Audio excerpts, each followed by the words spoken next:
Bem-vindo ao nosso curso de Estatística para Ciências da Linguagem. Esse é o nosso segundo vídeo sobre regressão linear e nele a gente vai falar sobre os conceitos de intercepto e slope. O material está no meu GitHub, você vê uma descrição dele aqui na descrição desse vídeo.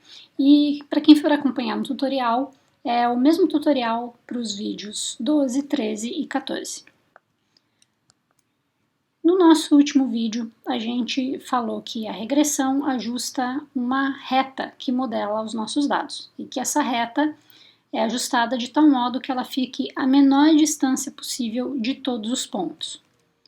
E essa reta é calculada de modo a minimizar os resíduos. Lembrando que no outro vídeo a gente viu a noção de resíduos e também a noção de valores ajustados. A grande questão é quais são os parâmetros usados para desenhar essa reta. Como é que a gente define que cara vai ter essa reta? Para responder isso, vamos dar uma olhada no resultado do modelo que a gente ajustou. Tudo isso foi ajustado no nosso vídeo anterior. Naquele nosso modelo que tinha concretude como variável preditora, para a gente ver o resultado dele, a gente usa essa função summary e busca o objeto modelo. Tem várias informações aqui. A gente tem, por exemplo, a fórmula que foi usada, através da função de regressão linear, que foi imagiabilidade em função de concretude, o conjunto de dados que a gente usou. A gente tem aqui os resíduos, que a gente já inspecionou no outro vídeo. A gente tem algumas outras informações que a gente vai falar mais para frente, essa informação de R ao quadrado, por exemplo, mas o que vai interessar nesse momento são esses valores aqui.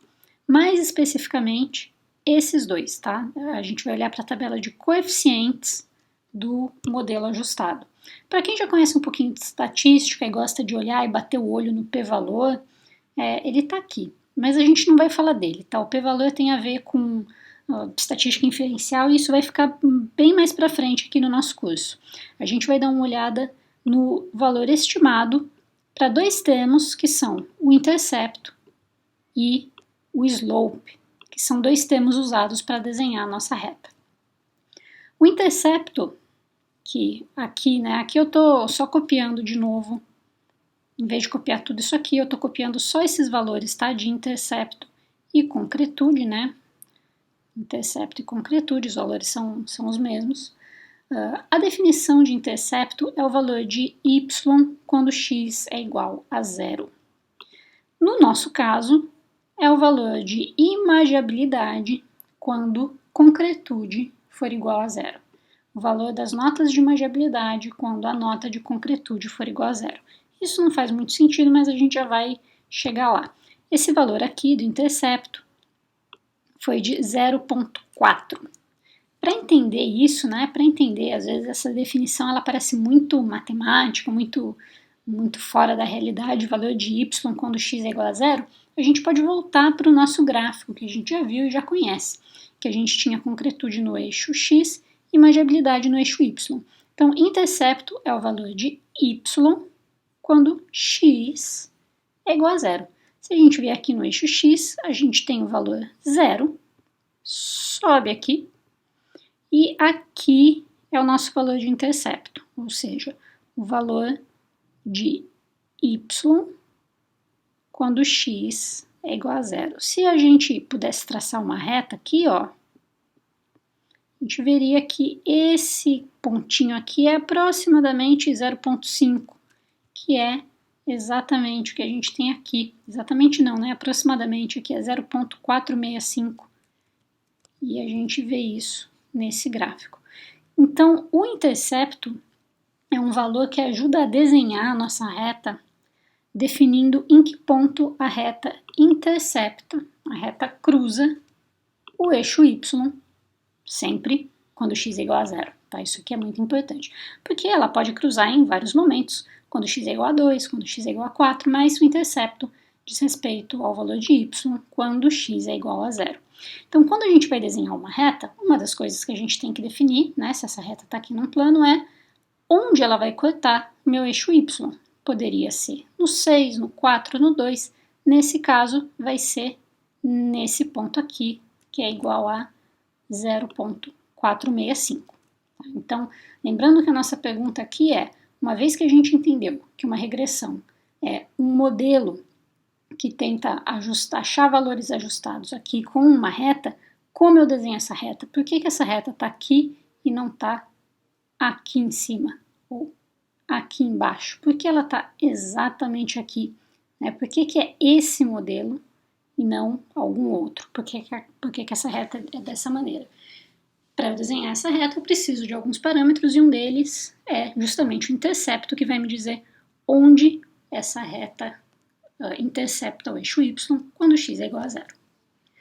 Um segundo parâmetro que vai me ajudar é a inclinação da reta, que a gente vai chamar de slope. Em português, se usa coeficiente angular, segundo o glossário da Associação Brasileira de Estatística.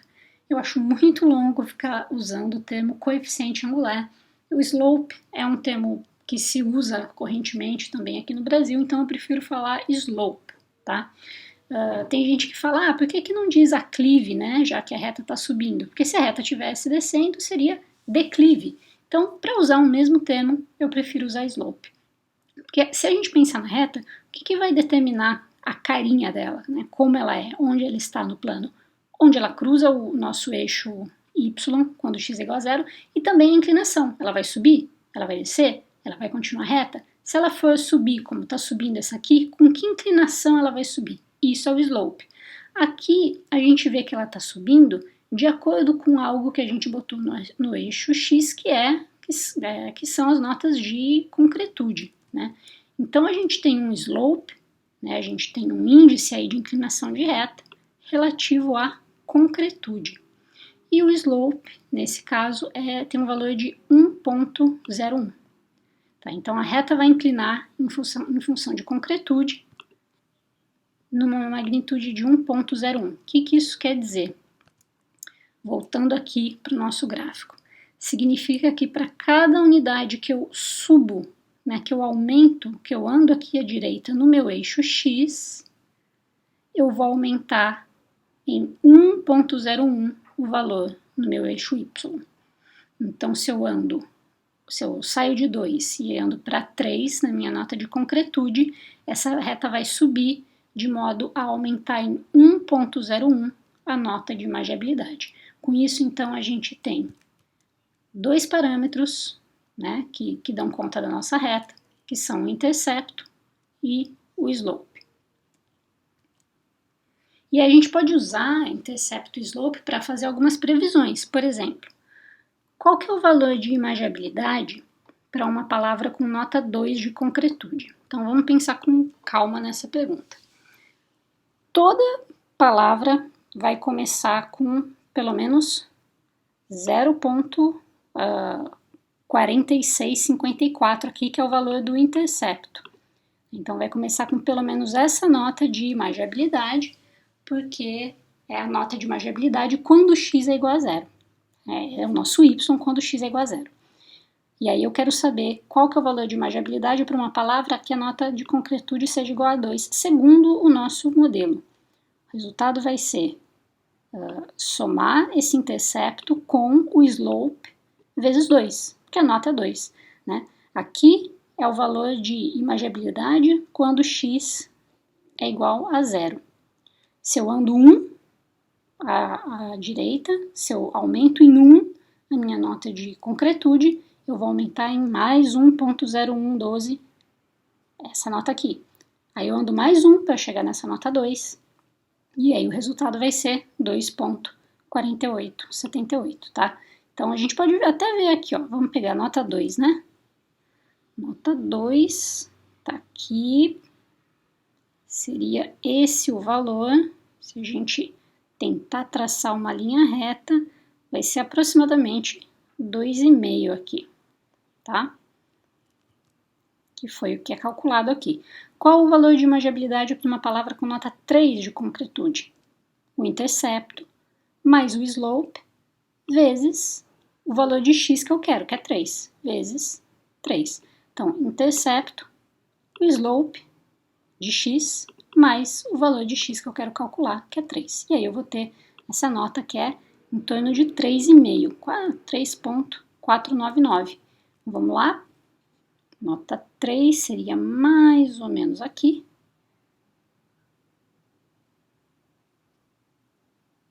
Tá aqui assim, seria 3,5, ok? Bom, a gente pode... desculpa, vamos voltar aqui. O valor de magiabilidade para uma palavra com nota de 6,12. 6,12 é a nota de concretude da palavra madre, né? Só para a gente comparar. Intercepto mais 1,0112 vezes 6,212, né? E a nota de concretude prevista, ajustada, seria essa daqui. Se eu buscar os valores ajustados no meu modelo, tá?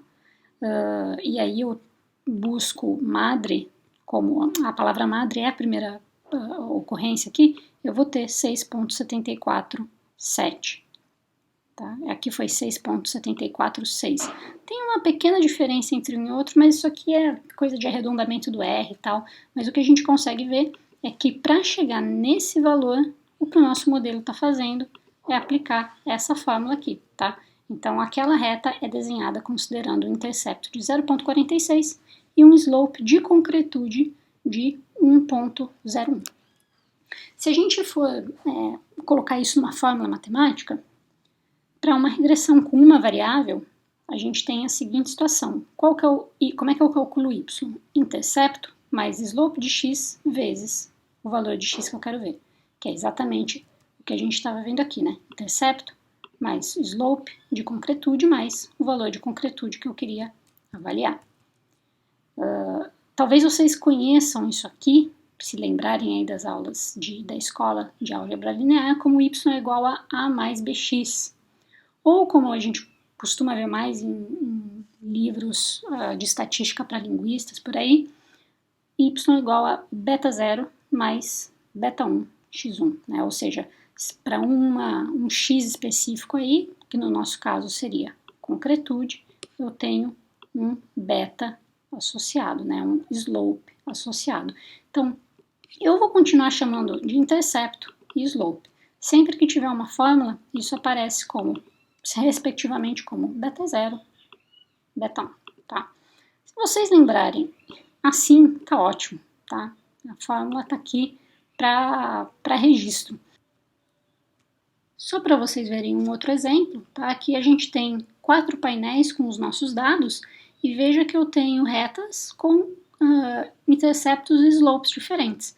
Essas duas retas, o que elas têm em comum? Intercepto ou slope? Vocês podem fazer uma pausa aí no vídeo e tentar responder isso antes que eu diga, tá? Faça a pausa aí que eu já vou dar a resposta. 1, 2, 3.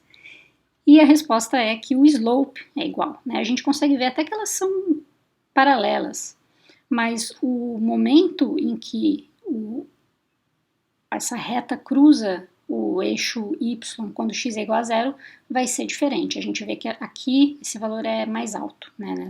No gráfico C esse valor é um pouco mais alto. Aqui a gente tem um slope negativo, porque a gente sabe que para cada valor que eu subo, para cada uma unidade que eu aumento aqui no meu eixo x, o meu valor de y, segundo esse modelo, segundo essa reta, cai, diminui. Então aqui a gente teria um slope negativo. E aqui a gente tem o que a gente chama de modelo nulo, vou falar mais disso no próximo vídeo, que é um slope igual a gente tem um slope igual a 0, né? Essa reta não inclina. O valor de y é o mesmo, independente dos valores do eixo x. Resumindo o que a gente tem até aqui, regressão linear modela y em função de x. Para regressões lineares, esse modelo é uma reta.